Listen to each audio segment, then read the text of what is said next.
오늘 말씀의 제목을 한번 따라 하시겠습니까? 고난과 시련 속에서도 나타나는 하나님의 영광. 고난과 시련 속에서 나타나는 하나님의 영광. 그러면 고난이 크고 시련이 깊을수록 모두 클 것 같아요. 골이 깊으면 거기까지인가? 골이 깊으면 산이 높게 되어 있어요. 계곡이 깊이 내려갔다는 얘기는 산이 높다는 얘기예요. 혹시 이런 노래 들어보셨어요? 내 속에 내가 너무도 많아. 들어보셨어요? 당신의 마음 풀 것 없네. 이 노래를 가요로 알았어요. 그런데 원래 이 노래는 복음성가로 만들어진 노래더라. 복음성가로. 내 속에 내가 너무 많아. 당신을 내 마음에 모실 곳이 없는 것. 가요로 부르면 당신이 사랑하는 어떤 대상으로 보일 수 있지만, 가스펠로 부르면 주님, 내 마음에 내가 너무 복잡한 게 많아요. 그래서 주님을 내 마음에 둘 곳이 없어요. 처절한 그 은혜를 사모하는 자의 눈물의 고백과 같더라고요. 혹시 이 노래를 누가 부른지 아세요? 성도들한테 이거 물어보는 게 참 저도. 조성모가 리메이크를 했지만 원래는 시인과 촌장이라고 하는 1958년생 하덕규라는 가수가 불렀어요. 물론 함춘호 뭐 이렇게 듀엣이 불렀는데, 사실은 이 하덕규라는 분이 지금 목사입니다. 미국인가에서 침례 쪽에서 안수를 받고 백석대학교에서 예술학부에서 강의도 나가고 있으면서 복음을 증거하고 다니는 목사님이 하덕규라는 분이, 그분이 불렀어. 내 속에 내가 너무도 많아. 여러분, 내 속에 뭐가 많을 것 같아요? 사실은 이론 위의 이야기나 소설이나 스토리가 많이 있지만, 제가 영성에 대한 책들을 쭉 읽어보는데 정확하게 내 속에 뭐가 많은지를 정의 내리지 못하더라고. 다시 말해서 영과 혼과 육이 막 뒤섞여 있더라고. 고집, 내 자아, 에고 뭐 이런 걸로 좀 늘어났지만, 정확하게 제가 얘기할게요. 우리 인간은 딱 세 종류가 내 안에 자아가 있어. 영적 자아가 있고, 혼적 자아가 있어. 그리고 육적 자아가 있어요. 육적 자아가. 조금 불편하지 않으시면 둘이 좀 마주 보실래요? 불편하다. 그러면은 핸드폰을 꺼내서 얼굴을 해놓고 본인의 얼굴을 한번 보시오. 본인의 얼굴. 어쩌다 혼자 앉아서 같이 볼 사람이 없다? 네. 불편하지 않으시면 두 분이 좀 마주 보세요. 뭐 마주보기 민망하면 슬쩍슬쩍 보셔도 돼. 자, 뭐가 보입니까? 둘이 마주봤는데 뭐가 보여요? 남자냐 여자냐, 나이가 많으냐 적으냐. 쳐다봤는데 이 사람이 마음이 따뜻한 것 같은가, 아니면 마음이 찰 것 같은가? 이 사람은 내 얘기를 잘 들어줄 것 같은가, 들은 척도 안 할 것 같은가? 하여튼 여러분이 옆에 보는 사람이, 그 보이는 것은 그 사람의 어떤 모습일까요? 육의 모습입니다. 육의 모습이에요. 지금 사람은 육을 보고, 겉모습을 보고, 첫인상 겉모습을 보고 그 사람이라고 생각하려고 해요. 어쩔 수 없어요. 육을 가졌기 때문에 이게 내 모습이야. 육적인 내 모습이야. 근데 이게 다 나예요? 아닙니다. 사람을 알려면 봄, 여름, 가을, 겨울을 겪어봐라. 사람을 알아간다고 말했죠. 그때 알아가는 건 뭐냐? 그 속에 있는 인성이에요. 아까 제가 말했던 것처럼 따뜻한지 찬지, 부드러운지 딱딱한지, 아니면 여유가 있는지 여유가 없는지, 외향적인지 내향적인지, 지성이 있는지 아니면 감성이 많은지, 뭔가 이런 내면적이 흐르고 있는 정신적인 이런 세계는 인성 내지는 정신 또는 또는 혼이라고 말하는 거예요. 혹시 아세요? 얼굴의 뜻을 아세요? 얼굴의 뜻을 아세요? 왜 얼굴이라고 말했는지 아세요? 이 얼굴이란 말이 원래는 얼의 꼴입니다. 얼꼴. 얼레리 꼴레리 이라고 그러는 얼의 꼴입니다. 꼴이 뭐예요? 모양입니다. 그러니까 사람의 얼굴은 얼이 뭐예요? 정신입니다. 민족의 얼. 그죠? 민족의 얼. 얼은 정신입니다. 그러니까 그 사람이 가지고 있는 정신의 모습이 어디로 나와요? 여기로 나와, 여기로. 그래서 그걸 보고 얼꼴이구나. 당신의 여기를 보니까 얼꼴이 보인다. 이게 얼굴이 된 거예요. 그래서 나이 40을 넘으면 자기 얼굴은 누가 책임져라? 본인이 책임을 져라. 그 사람이 어떻게 살아왔는지 그 얼의 모양이 얼굴에 나타나. 젊었을 땐 잘 몰라. 난 40년 이상 살면 그 속에 있는 얼이 얼굴에 탁 나타나. 보면 이 사람이 힘들게 살아왔겠구나. 이 사람이 지금 그 속에 얼마나 많은 눈물을 닳고 있구나. 그 사람이 지금 얼마나 나밖에 모르고 살아왔구나. 이게 얼굴에 보이는 거예요. 나이를 먹으면 자기 얼굴에 책임을 져라는 얘기는 마음 관리를 잘하고 정신 관리를 잘하고 얼의 관리를 잘해서 얼굴의 모양이 다른 사람들에게 비춰질 때에 잘 보여지게 살아야 된다. 얼굴만 봐도 이 사람이 잘 살았는지 그냥 그렇게 살았는지를 알 수가 있다는 거예요. 그게 얼이야. 정신이고 혼이라고 말하는 거예요. 그러니까 이 정신적인만 가지고 사는 그 사람의 몸도 이것도 나아요. 예전에 그래서 정신 차려! 정신 차리라고. 내 육체가 있는데 육체를 말하지 아니하고 정신을 차리라고 말해요. 왜냐하면 사람에게는 정신의 모양이 있어. 너 어떻게 할 줄 모르겠어. 정신줄 놓지 마. 정신 차려야 돼. 군대에서 밥 먹고 맨날 하는 게 뭐예요? 얼차려 아니 얼차려. 얼차려. 일본 언어로 기압에 옛날에 기압이라고 그랬고 기압이 일본식 말이라고 그래서 얼차려라고 그래. 얼차려. 얼차려고 맨날 정신 번쩍번쩍하게 만드는 거지. 그래 군인 정신 뭐 이런 거 하는 거예요. 그런데 여기까지가 인성이고 정신이고 혼이고 마인드고 한다면 그 다음에는 영성이에요. 영성은 스피릿이라고. 그러니까 저와 여러분은 어쩔 수 없어요. 남이 보든 안 보든 나는 세 가지 캐릭터를 가지고 있어. 내 겉모습을 보고 사람들은 평가할 거예요. 그게 육적인 모습이야. 그러니까 겉모습도 잘해야 되겠죠. 깨끗하게. 특히 다른 사람들이 볼 때에 겉모습을 봤을 때 참 예의 바르고 따뜻하고 부드럽고 인생을 살아온 데 모습을 보니까 어떤 겉모습에 행동하는 것이나 말투나 눈빛이나 모든 것들이 참 본받을 만하다. 이것도 중요한 거거든. 마음 관리는 두말할 것도 없죠. 한번 마음이 차거나 그냥 관리가 안 되고 이러면 요즘은 하도 눈치가 빨라서 딱 봐서 가까이 할 사람인지 가까이 하지 말아야 될 사람인지를 정신적으로 또 알아요.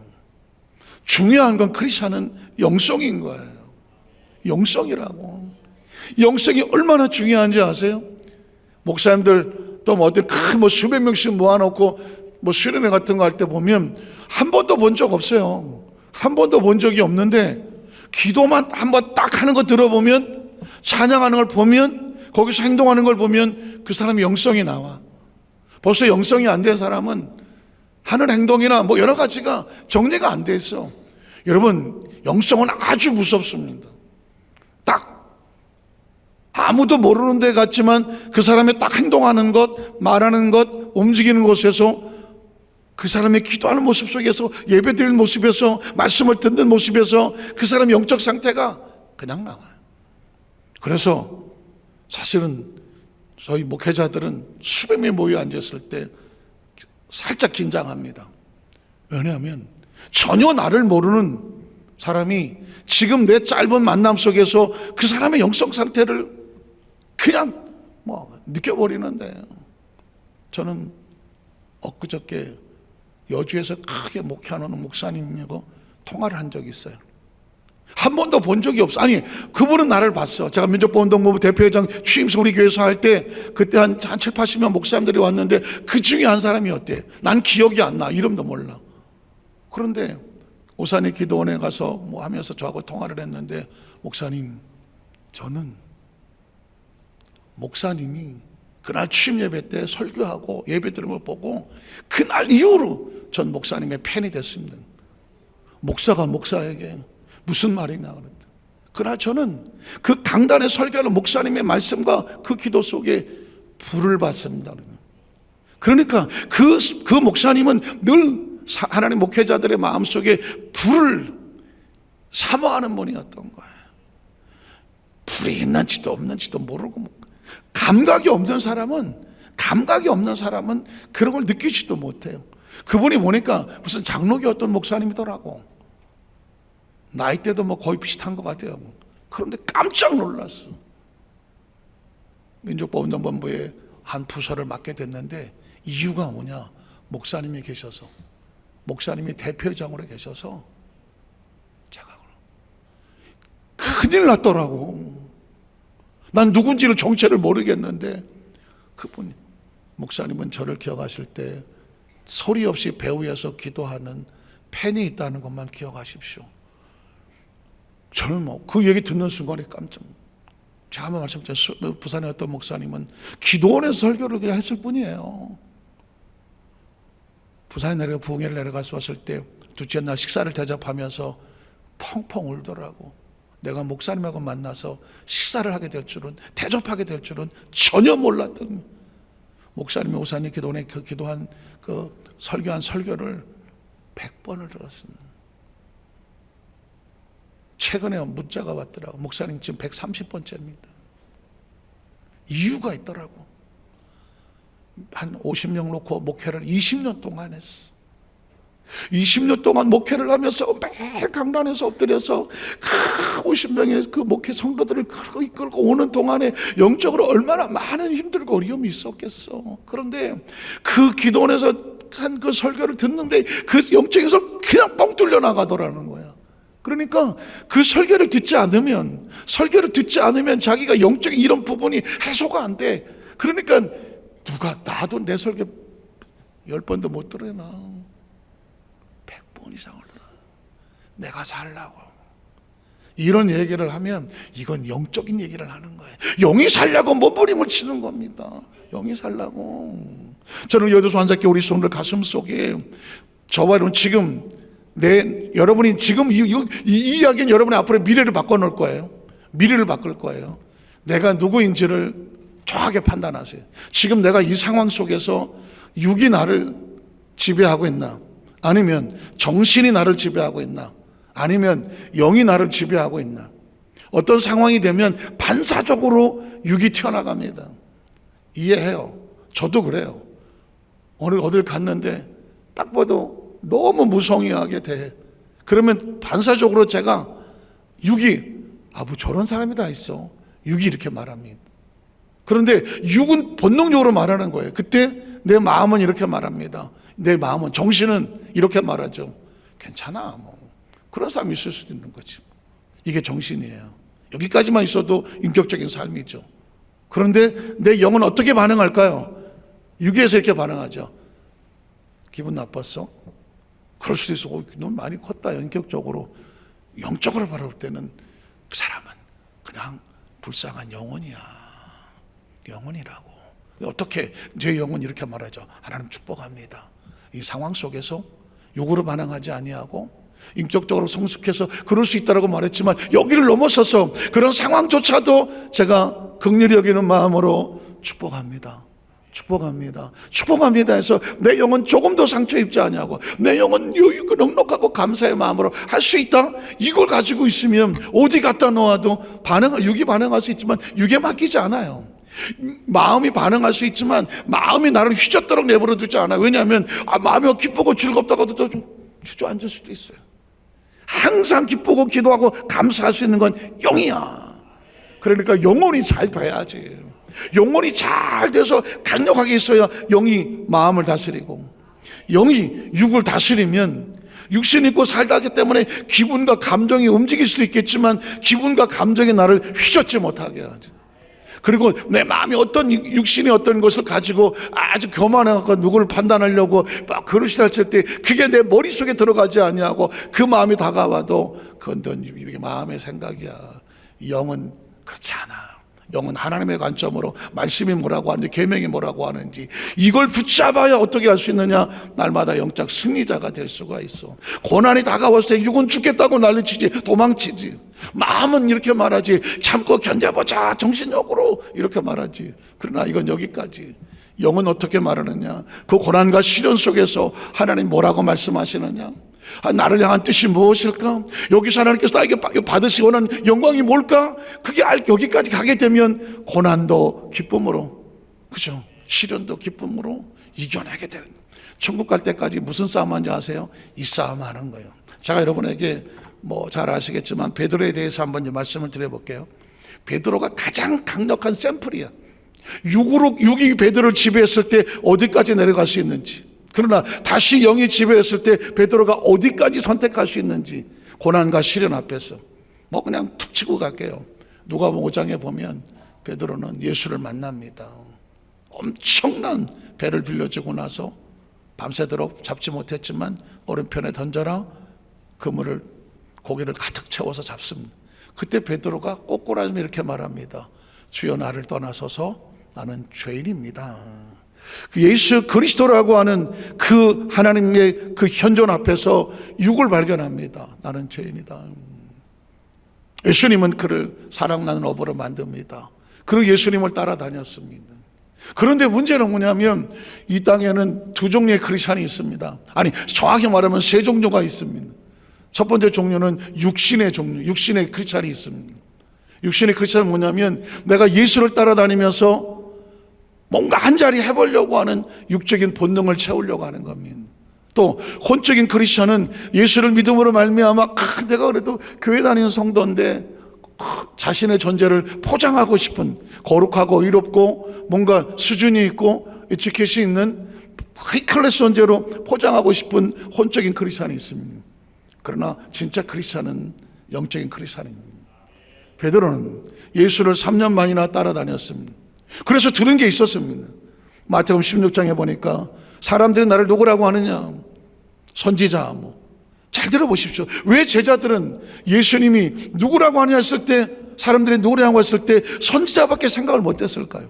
에레미야, 엘리야, 그들이 알고 있었던 그 선은 예수를 이 땅에 존재하는 육적인 존재인데 하나님 일을 하는 존재밖에 생각이, 왜? 그들의 머릿속의 생각 자체가 예수를 그렇게 생각했기 때문입니다. 그러면 너희는 나를 누구라고 하느냐? 아무도 대답을 못했어. 그때 베드로가 뭐라고 말합니까? 주는 그리스도시요 살아계신 하나님의 아들입니다. 정확한 신앙 고백을 했을 때 예수님 뭐라고 말했나요? 바요나 시몬아 내가 복이 있다. 그러나 이걸 알게 한 이는 뭐가 아니다. 혈육이 아니, 육이 아니다. 영에 대한 고백은 영밖에 고백이 안 돼요. 하늘에 계신 너희 아버지라고 말을 했습니다. 잘 들어보세요. 예수는 육으로는 고백이 안 돼요. 육으로는 4대 성인이에요. 그러나 예수가 예수된 걸 고백을 하려면 아까 우리 여성과 내가 마지막에 그가 오신 이유, 예수가 육신을 깨끗하게 오신 이유, 죽어야 사는 그 십자가의 생명을 살리기 위해서 오셨다. 영이 육 가운데 와서 육을 통제하고 지배하고 육을 내려놓고 하나님 앞에 육을 죽일 때 영이 다시 부활하더라. 엄청난 메시지가 있는 거예요. 자, 베드로는 그렇게 칭찬을 받았어요. 그런데 마태복음 26장에 가면 예수님이 십자가에서 고난을 당합니다. 베드로는 얼마나 황당해요. 여러분, 육적인 크리스찬들은요, 가정이나 사업이나 직장에 환난이 다가오거나 문제가 다가오면 당황합니다. 이게 뭐지? 본능적으로 반응하면 이거 뭐야? 내가 예수 믿었는데 내가 이게 뭐지? 그리고 육적인 크리스찬들은 육적인 크리스찬을 위해서 판단하기 시작합니다. 회개하라 막. 기도를 안 해서 그렇지. 그렇게 뭘 안 해서 판단하려고 듭니다. 육은 판단합니다. 비판하고 정죄합니다. 또 육적인 크리스찬들은 문제를 만나면 주저앉아 버립니다. 그리고 도망칩니다. 베드로가 그랬습니다. 도망쳤습니다. 그런데 혼적인 크리스찬은 뭐냐면 혹시나 그래도 빌라떼레를 찾아갑니다. 그리고 섞여 앉아 있습니다. 이러다가 예수님이 갑자기 말이야 반전을 시켜버리면 내가 뭐야 3년 반을 따라다녔는데 혹시 몰라서 일말의 가능성을 가지고 섞여 앉아 있는 겁니다. 이게 혼적인 크리스찬입니다.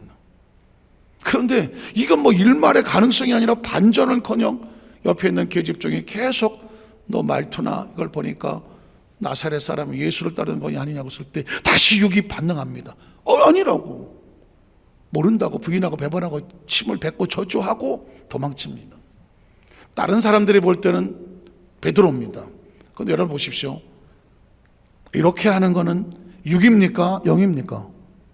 육입니다. 잘 보셔야 돼요. 인간은 내 속에 세 가지 가면을 쓰고 있습니다. 세 가지 가면을 쓰고 있습니다. 사실 뭐 펄슨이라고 하는 단어가 영어로 한 명 펄슨이라고 뭐 얘기하는데 펄슨은 페르잖아요. 원래 인격이라고 하고 인간이라는 존재는 가면이라는 뜻입니다. 사람은 가면을 쓰고 있습니다. 세 가지 가면이 있습니다. 어느 날은 육적인 가면을 쓰고 어떤 날은 혼적인 가면을 쓰고 어떤 날은 영적인 가면을 쓰는 겁니다. 그러니까 겉으로 볼 때는 똑같은 베드로예요. 그러나 그날 그 빌라텔에서 도망치고 나와서 펑컥하는 것은 지금 그 얼굴에 육적인 베드로입니다. 육적인 베드로. 지금 이 이야기는 베드로 이야기를 하고 있지 않습니다. 얘기를 듣다가 보니까 우리 반석교회 성도들은 머리가 빠르잖아요. 한번 따라 그럼 나는이거든요. 나의 삶 속에 적용을 해야 돼. 지금 내 얼굴에는 육적인 가면이 있나? 혼적인 가면인가? 영적인 가면인가? 분석해야죠. 왜냐하면 그 얼굴에 가면 쓴 거에 따라서 행동을 합니다. 반응을 하거든요. 베드로는 육적인 가면을 썼기 때문에 다른 선택이 없어요. 부인하고 배반하고 도망을 칩니다. 예수는 부활했습니다. 제자들이 부활의 소식을 전했습니다. 베드로는 이렇게 말합니다. 난 못 가. 왜 못 갈까요? 누가 못 갈까요? 육이 못 가죠. 육은 못 갑니다. 거기 갔다가 또 도망을 치면 어떻게? 못 갑니다. 못 갑니다. 저는 왜 베드로가 예수님이 부활했다고 하는데 우리 같으면 당장 쫓아갈 것 같은데 왜 못 가고 있을까? 육입니다. 육이 붙잡으면 예수님 앞에 못 나갑니다. 제가 아까 그랬습니다. 육은 영을 따라가지 않습니다. 여러분이 교회 나올 때 육은 절대 교회 가자고 하지 않습니다. 다른 일만 생기면 육은 갑니다. 다만 혼은 교회 가는 것이 좋아서 올 수 있습니다. 제가 어렸을 때 보니까 그랬던 것 같아요. 친구들 만나러 가고 아는 사람 만나러 가고 기타 치고 찬양하고 이렇게 좋았던 것 같아요. 그러니까 무슨 성령 받기 전이니까 그게 강력한 영성이 나를 끌고 갔다기보다는 내 마음에 이런 모든 것들이 좋았던 것 같아요. 지금 생각해 보니까 그 좋은 감정이 하나님의 영성으로 이끄는 통로일 수 있는 거죠. 그래서 평생 교회 안에 살았던 성령 받기 전의 이야기예요. 그 분명히 세상에서 엉망진창 친구들하고 예수 안 믿는 척하고 또 놀아도 한쪽 구탱이에 난 크리스찬이지 라고 하는 것은 내 속에 잠재된 어떤 영성이나 내 마음속에 나를 붙잡고 있는 숨어있는 하나님의 영이 있었던 것 같아요. 아직은 내가 충만하지 못하지만 베드로는 그렇습니다. 요한복음 21장에 가니까 베드로가 그날도 고기 잡으러 가지 않습니다. 고기 잡으러 가는 건 육입니까? 영입니까? 육입니다. 그렇게 예수를 주는 그리스도시요 살아계신 하나님의 아들입니다라고 뺐던 베드로가 예수가 부활했다고 하는데도 불구하고 나는 그냥 옛날처럼 고기나 잡으러 갈래? 이건 육입니다. 육은 영이 무너져 버리고 마음이 닫히면 육신이 이끈 대로 살아갑니다. 제가 이야기를 드린 것은 크리스찬이 어제는 신앙생활을 뭐 잘하고 내가 한 것 같은데 어느 날 영이 푹 하고 꺼져버리면 그 다음에 어떻게 하느냐, 육신이 시키는 대로 옛날로 돌아갑니다. 회복하지 않으면 돌아갑니다. 예수님이 찾아오셨습니다. 그걸 은혜라고 말하는 것입니다. 한번 따라 하실까요? 은혜, 은혜, 은혜. 창세기 6장 14절에 모든 노아의 시대의 영성이 다 무너져서 하나님이 내 영을 다시는 내가 여기다가 주지 않겠다고, 영성을 걷어버리겠다. 그럼 뭐만 남아요? 흉만 남아. 땅덩어리, 흙덩어리만 남는다고. 그러니까 하나님께서 내가 홍수를 다 이 흙을 다 흩어버리겠다고 말하는, 하나님이 세우신 육인데 흩어버리겠다고 말하는. 그런데 그 중에 한 줄기 빛이 뭐예요? 그러나 노아는 은혜를 입었더라. 은혜의 정의가 뭐냐면 모든 흙덩어리가 무너져 내릴 때 하나님 앞으로 돌아설 수 있는 그 마음을 흙이 노아가 가진 게 아니라 하나님이 주신 거예요. 그게 은혜인 거예요. 전 여의도 관사교회 성도들이 이 땅에 삶을 살다가 무너질 수도 있고 휘청 걸릴 수도 있고, 인간이니까 별의별 마음이 왔다 갔다 할 수 있지만 그럼에도 불구하고 그 마지막 결정적인 순간에 돌아설 수 있는 하나님의 영성의 끌림이 있기를 주님의 이름으로 축복합니다. 그 끌림이 있어야 돼. 마치 탕자가 집을 나가서 돼지조리 하다가 내가 아버지께로 돌아가자, 이건 탕자가 머리가 좋아서 그런 게 아니에요. 그 속에서 내면에 살리려고 끌고 있는 그 끌림이 있는 거라고. 그게 있는 사람은 돌아오는 거거든. 예수님이 베드로를 찾아갔다. 끌림이 있는. 가룟 유다는 찾아갑니까? 안 찾아갑니까? 안 찾아갑니다. 가룟 유다는 은혜가 마른 상쇄된 끝이 나버린 존재입니다. 가룟 유다는 안 찾아갑니다. 왜? 어떤 사람들은 가룟 유다가 베드로 있는데 왜 예수님은 가룟 유다는 안 찾아가고 베드로만 찾아가느냐 할 수 있어요. 이유가 뭔지 아십니까? 은혜입니다. 은혜는 내가 어떤 주권을 가지고 있는 게 아닙니다. 은혜는 주권자가 하나님입니다. 왜 노아예요? 노아는 하나님께 은혜를 입었더라. 의인이요 완전한 자요 하나님과 동행했다. 전적인 하나님의 주권입니다. 이건 어쩔 수가 없어요. 저와 여러분이 예수를 믿고 구원받고 여기 와서 앞으로의 모든 삶 가운데에 나의 모든 주권은 누구에게 있다? 하나님에게 있습니다. 하나님에게 있습니다. 이걸 인식을 하고 하나님이 나의 주인입니다. 여기서부터 신앙생활을 해오셨다면 끝까지 잡고 가시고, 이게 흔들렸다면 다시 붙잡으셔야 돼요. 안 그러면 미래는 아무도 보장하지 못합니다. 예수님은 베드로를 다시 맡깁니다. 베드로에게 내 양을 먹여라, 내 양을 먹여라, 내 양을 먹여라. 사명이거든요. 노아도 은혜를 지은 이유가 방주 지으라고 사명을 맡으면서 사명이 노아를 살린 겁니다. 베드로도 사명을 맡기면서 다시 베드로를 살린 겁니다. 사명이 싫다고 도망치고 목숨 걸고 했던 육적인 베드로에게 다시 영적인 사명을 맡기고, 그래서 그 사명 때문에 베드로가 오순절 마가 다락방에 성령을 대망하고 성령을 받고 성령에 쌓여서 그런 고백을 하는 겁니다.